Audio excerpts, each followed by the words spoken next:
Сүт түшкенде мына 4 этапқа қарау керек.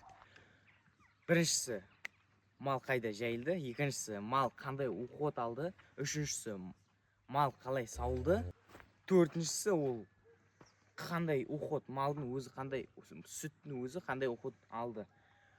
Сүт фильтрленді ма, сүт химикаттар қосылды ма, көбінесе үлкен фабрикаларда жасалады. Кішкентай біз күнделікті ішетін коробка упаковкалардың ішіне жабылады. Ол әртүрлі фильтрлерден өтеді. Так что көп созай бермейік, кетіп көрсете берейін бәрін на практике.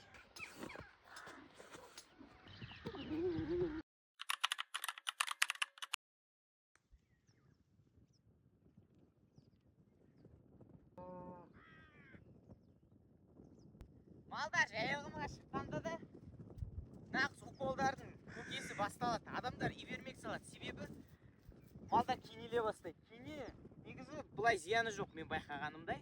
Бірақ та адамдар ол кенелерді ұнатпай ивермек салады. Так, міне бірнеше причина, неге малдар жайылымда жүріп сүт түйірі жаман болады. Біріншісі ол ең популярный антибиотиктер. Антибиотиктерді адамдар емдегенде бұлай көп мән бермейді. Антибиотиктердің ішінде дәрілер желінді емдейді, асқазан емдейді, ішек-қарын емдейді. Оны пайдалы болып қалу үшін антибиотиктерді дұрыстап жуып шығару керек. Бірақ оны ешкім жуып шығармайды. Антибиотиктерді қолданбайтын да адамдар. Адамдар антибиотик қолданғаннан кейін жуып шығармайды. Ол жаман ауруларды адамдарда шығару мүмкін. Ең популярный ауру ол аллергия екен. Тағы да бір ауру, ол ауыр металдар. Мынау малдар кейде свалканың үстінде жайылып жүреді, мынандай таза табиғатта көп малды көрмейсің. Кейбіреулер свалканың үстінде жүреді, кейбіреулер трассаның бойында жүреді. Ол жерде химиялық газдар бәрі ауыр металдарды жерге тастайды. Ол шөппен бірге шығады, сосын малдардың асқазанына түседі. Үшіншісі ол пестицидтер мен гербицидтер. Мына айналаның бәрі егін болып тұрып, малдар оларды улайды, егіндерді жылда 2-3 рет улайды. Олар келіп шөпке ұшып келіп, шөпке қонады, оны малдар жайылып, малдардың да сүттері ауру болады. Төртіншісі, адамдар арнайы фальсификация істейді екен. Фальсификация деген ол какой-то растворлар сумен растворить етеді, хлор, сосын тағы да бір окислителдер, сосын малдың сүті көп болсын деп, және густой болсын деп. Сондай сүт жақсы өтеді. Бірақ ол уже искусственный сүт дей берсек болады.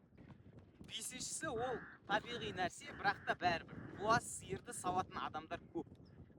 Себебі сиыр буаз болғаннан кейін оны сауалмағасын, сүті бар, оны сауалмайды. Ол уже адамдарға ұнамайды. Өйткені сүтті беретін сиыр неге бермей жүреді. Буаз сиыр уже 2 ай қалғанда сауға болмайды, вообще болмайды. Адамдар туғанға дейін почти 15 күнге дейін тақап апарып, 15 күн қалғанда барып саумай қояды. Неге буаз сиырды сауға болмайды? Себебі гормондар көбейе бастайды сол кезде. Гормондар ол адамның сосын гормондар сүттен шығып, адамға түседі. Ол көбінесе әлсіз адамдарға зиян тиеді. Мысалы, балаларға, подросткілерге және де сондай гормондармен бір проблемалар бар адамдарға. Ондайлар әрине көп адамдар және де сау адамға әсер етеді.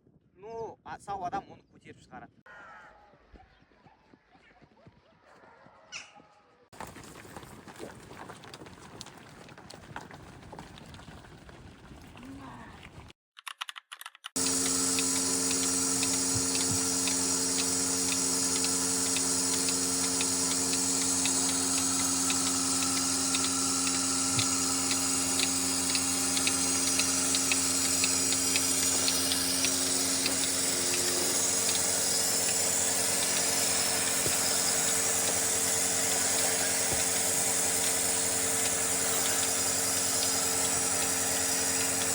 Бұл желінің тазалығы.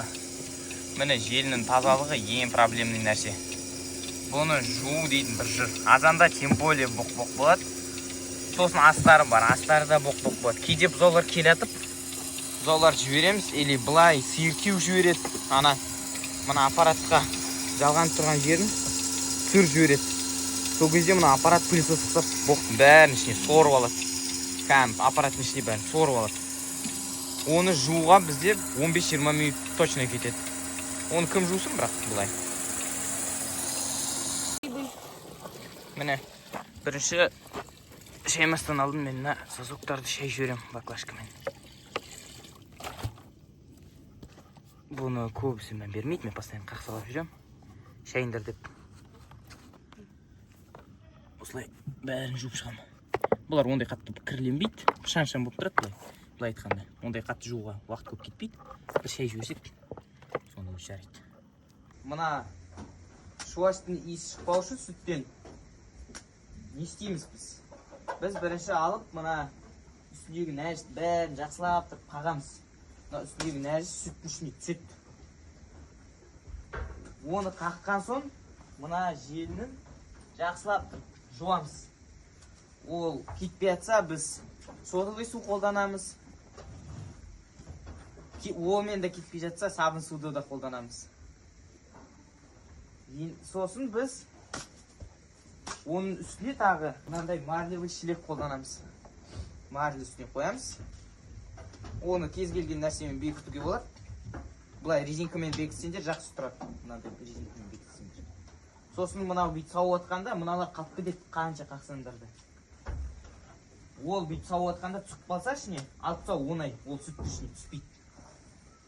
Мынау сауып атқанда көбісі адамдар бүйтіп алып, сүтпен бүйтіп қолдарын сулап жібереді. Сосын сауай береді. Ол кезде кір шелектің ішіне тамшылай бастайды. Ол марля да оған көмектеспейді. Ол кір ақпау үшін біз семішкі май, пісте май қолданамыз. Оны жаққанда ол тамшыламайды, және де сауы да ыңғайлы болады. Сонымен біз сүтке нәжістің суын азайтамыз.